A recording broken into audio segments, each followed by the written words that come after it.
takutlah kamu memutus silaturahim. Pengertian silaturahim ini terlalu luas. Kayak apa ngarannya kita silaturahim, kayak apa ngarannya kita memutus rahim, dan apa ngaran rahim itu.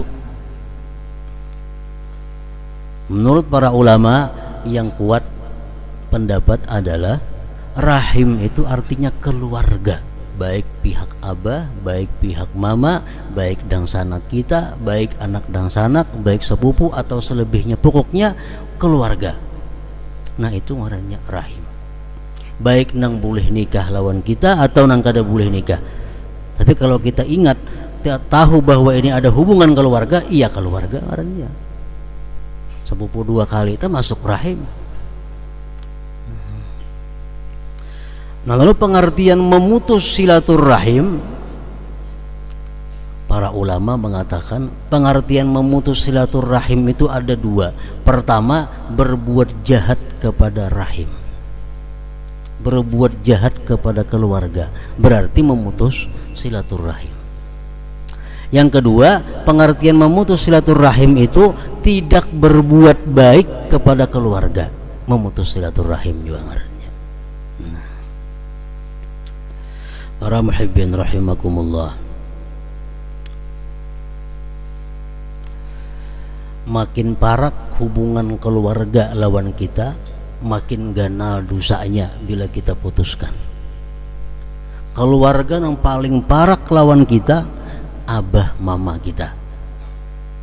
Nah, kita memutuskan hubungan kepada dua ini paling ganal dosanya daripada memutuskan hubungan kepada sepupu dan lain-lainnya.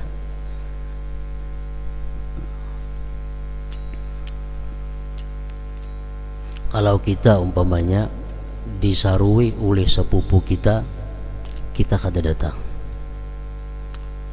Kita pulang baruhan, kada mengiau sepupu kita. Nah, termasuk sudah qat'ur rahim. Disaruinya kada datang kita baruhan, kita kada mengiau inya pulang, sudah termasuk qat'ur rahim, memutus silaturahim ngarannya.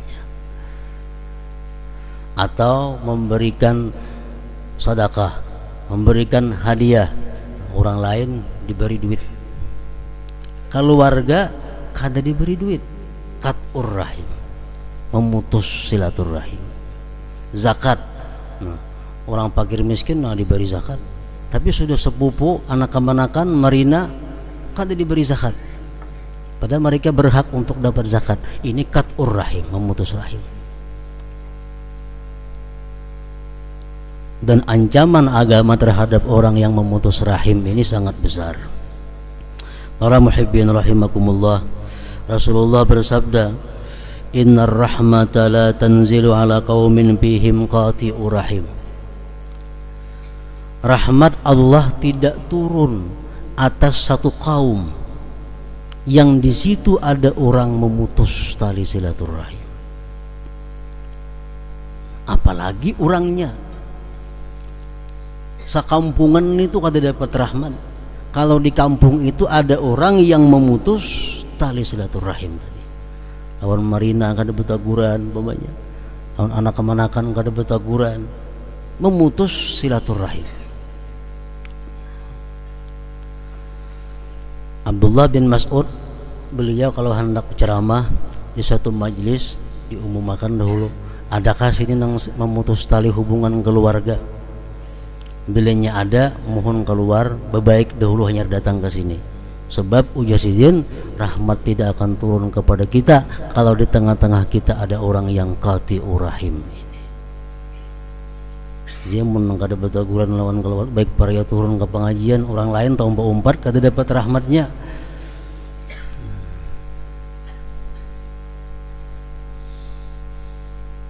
Innar rahma la tanzilu ala qaumin fihim qati'ur rahim. Imam Ali Zainal Abidin berwasiat kepada anaknya Muhammad Al-Baqir, la tusahib qati'a rahim. Ikam nakai jangan bakawan orang nang memutus hubungan keluarga.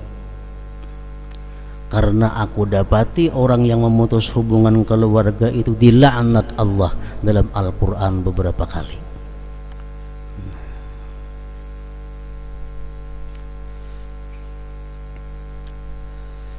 Dan termasuk memutus hubungan keluarga apa yang disabdakan oleh Rasulullah sallallahu alaihi wasallam, man zawwaja karimatahu min fasikin faqad qata'a rahimaha.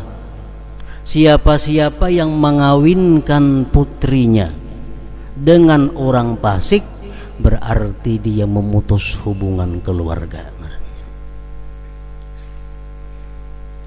Siapa-siapa yang mengawinkan anak perempuannya dengan orang yang fasik berarti ujian Nabi dia qati'ur rahim, dia memutus tali silaturahim.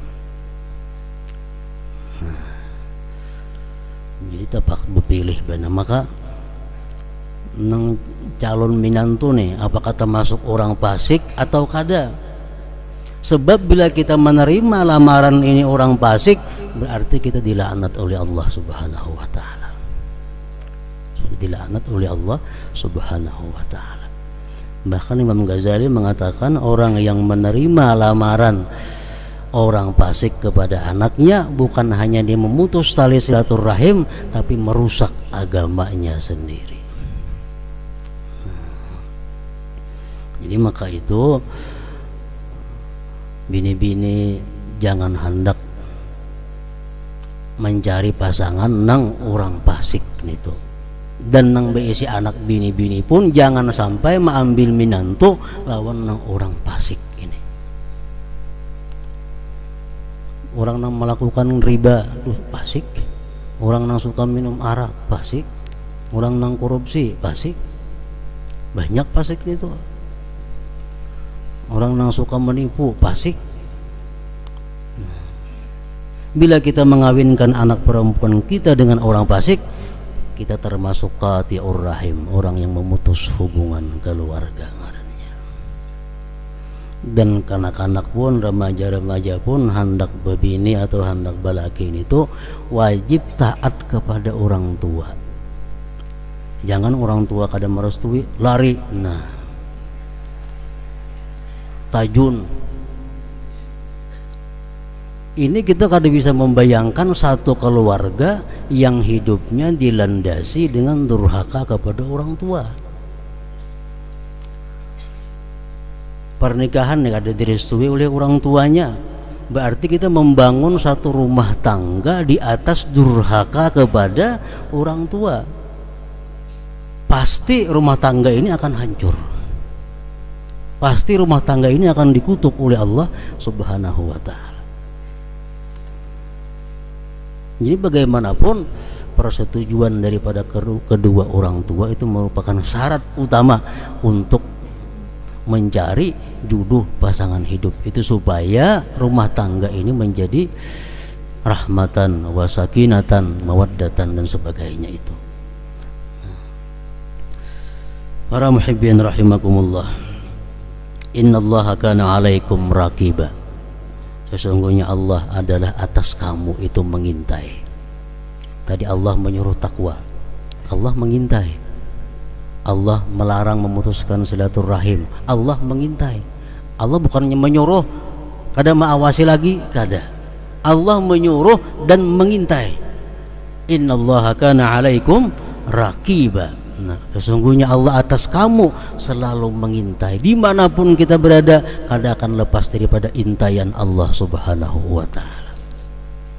Nah, jadi ini ayat cukup untuk membuat kita takwa kepada Allah Subhanahu wa ta'ala. Ini ayat cukup untuk kita berhati-hati dalam berbuat, berkata dan lain sebagainya, karena Allah raqibah, Allah selalu mengintai kepada kita.